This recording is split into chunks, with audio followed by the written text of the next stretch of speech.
Radio stations do not survive with on-air personalities alone. Quality behind-the-scenes people are important to keep the day-to-day operations running. One such person was longtime engineer Ricky Benson. Let's get caught up with him and his life and times from KTIB. How are you today? Oh, doing well, thank you. Well, let me first say, how are things out there in beautiful Florida? Well, Florida's great. I just wish I had moved here a long time ago. I've been here for a little over 3 years now. All righty. Well, tell us, where are you originally from? I was, I guess, what you would term as an Army brat. I was actually born in an Army hospital in Tacoma, Washington, and we traveled around for a while. My dad was transferred to different Army posts, and finally wound up in Houma about the time I started second grade, I guess. Then that's kind of where we stayed the rest of the time. So I pretty much grew up there in Houma. So which high school did you end up going to? South Terrebonne. South Terrebonne. Did you go to college from there? Attended Nichols University, and then some other various trade schools, et cetera. Just moved on with my actually started working for Mr. Sadie, and Mr. Buquet and Mr. Watkins, who owned Laterra Broadcasting at the time. Mm-hmm. And they bought KTIB and KHOM there in Houma. And they hired me part-time, actually, when I first started. It was March of '75.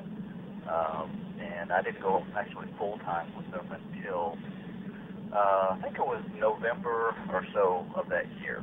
Mm-hmm. So that's kind of when all that started with them. Now, I don't know a lot about engineering, but do you, to be an engineer, do you have to have some kind of license to do so? Yeah, I had at the time it was required that you have what was then called a first-class SCC license, and I had studied and passed the test for that, so I was at the time qualified for the position that he hired me for. Your job duties for both KTIB and KHOM, I guess, was it largely tower maintenance, or were there other duties as well? Well, of course, at the tower you have the tower itself and the property it sits on. Plus, at the base of the tower, you've got the building where the transmitter is and all the associated equipment with it. And then of course you have the studio where was where most of the people work. It's where all the news is gathered and the music is played, et cetera, and all the equipment that goes with that. And then of course the finished product from that building has to be delivered out to the tower site, and of course there's a special link involved there as well. So all of that was involved in what I had to do. Okay. Now, I know you've been in radio for quite a long time and doing broadcasting in general, 28 years.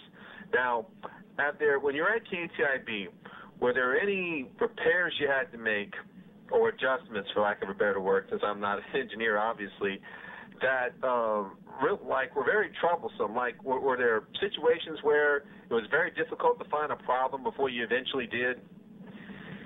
Well, you always ran across things like that. I mean, I was very young in my career at that time, so virtually every day was a new learning experience for me, and I'll forever be grateful to Mr. Sadie for giving me the opportunity to learn as I did. As I spent about 10 years working for him before I moved on. Mm-hmm.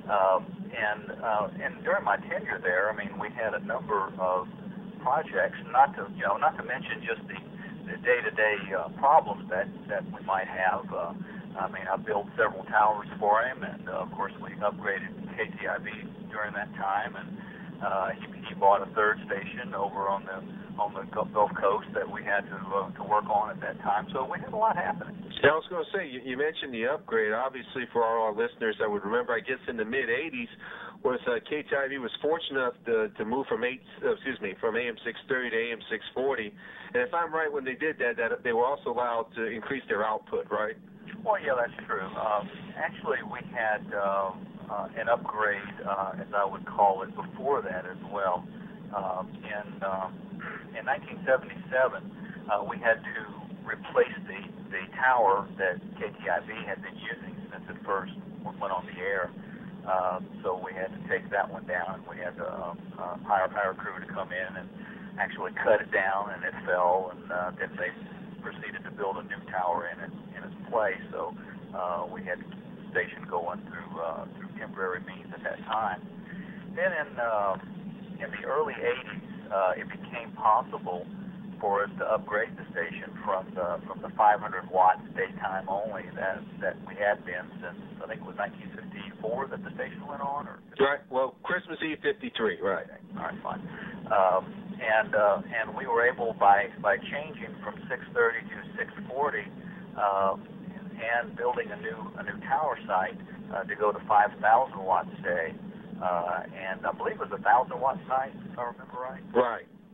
And to do that, we had to move to the, I believe, what is still the current site, which is up toward Labadeville. Right.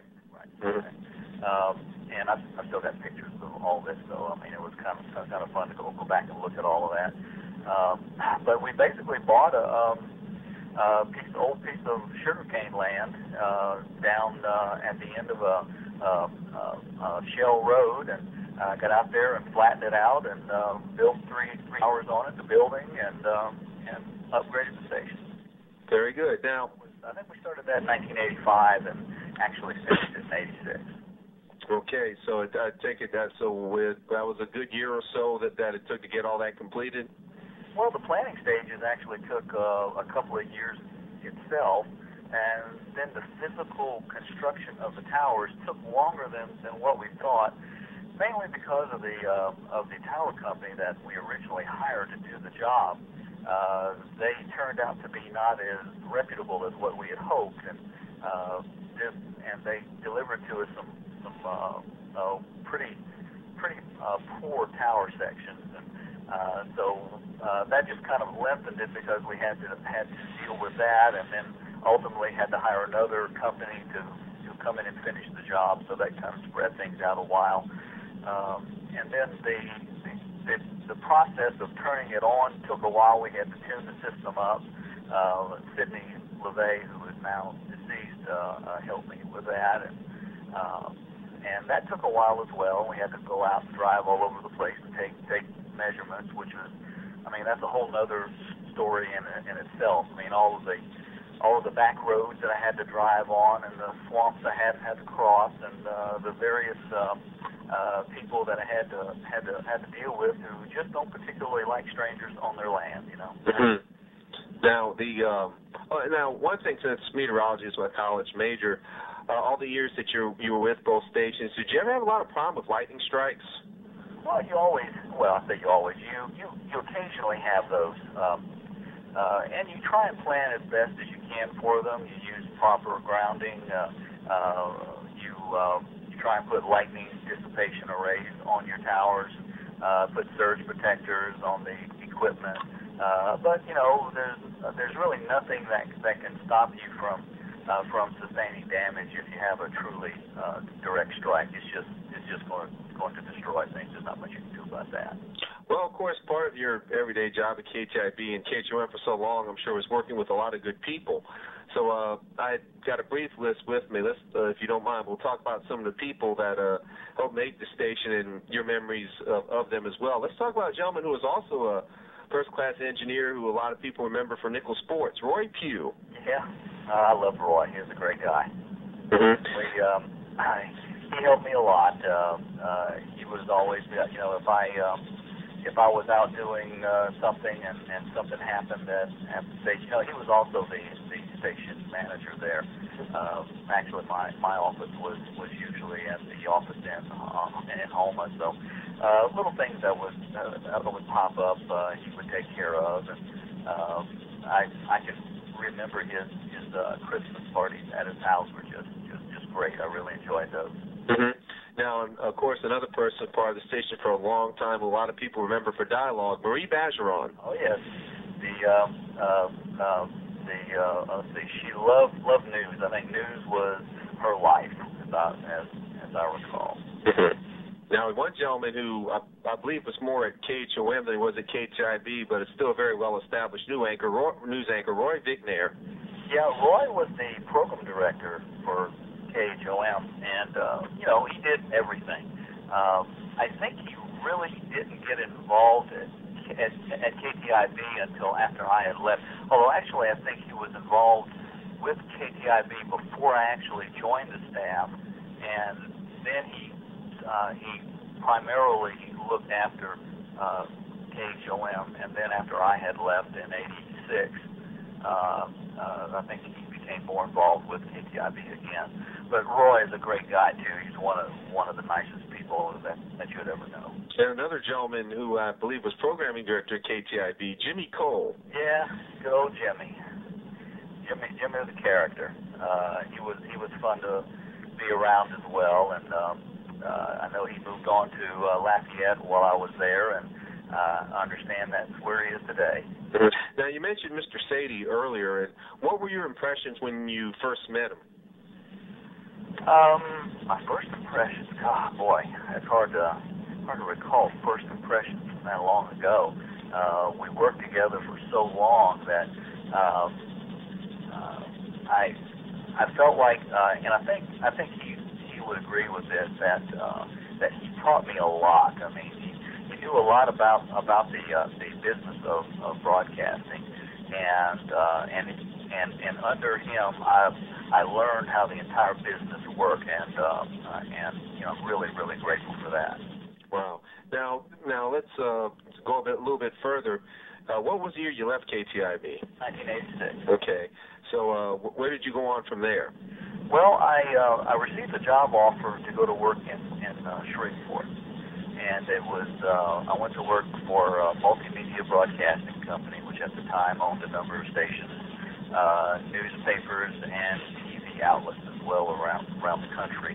They happened to own an AM and an FM station up in Shreveport, and it just so happened that the consulting engineer who designed the new KTIB antenna system happened to know the technical director for that group, and they had asked him, if he knew of anyone looking for a job, and that he had an opening, and et cetera. So he put me together with him, and the money was right, and away I went.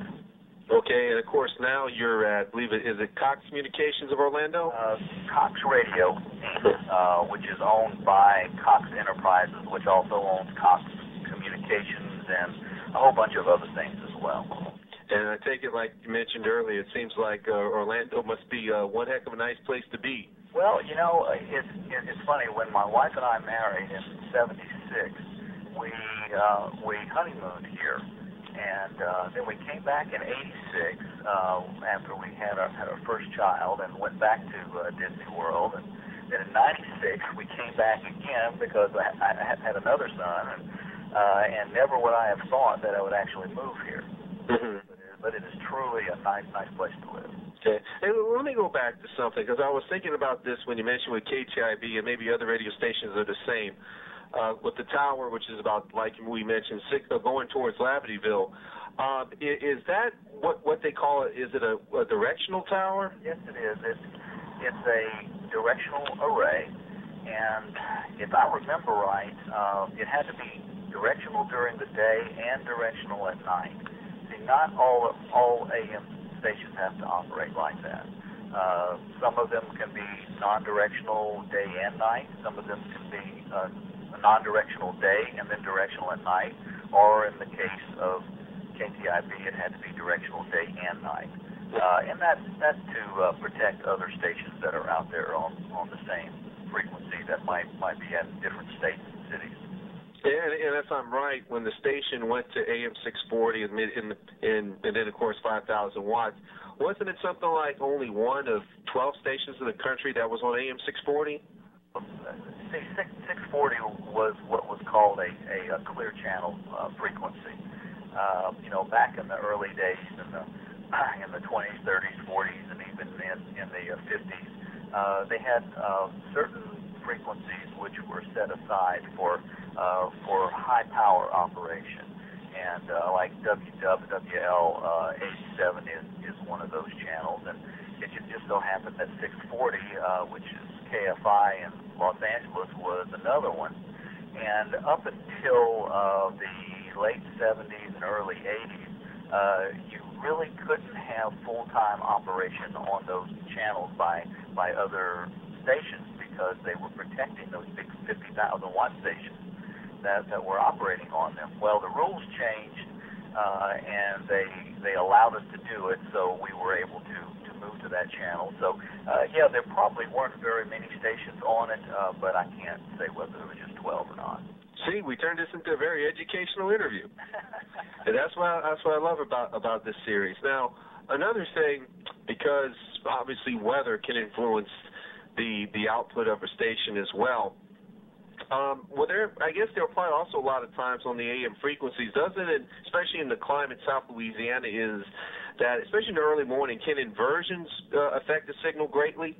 Well, temperature inversions typically mostly affect FM stations.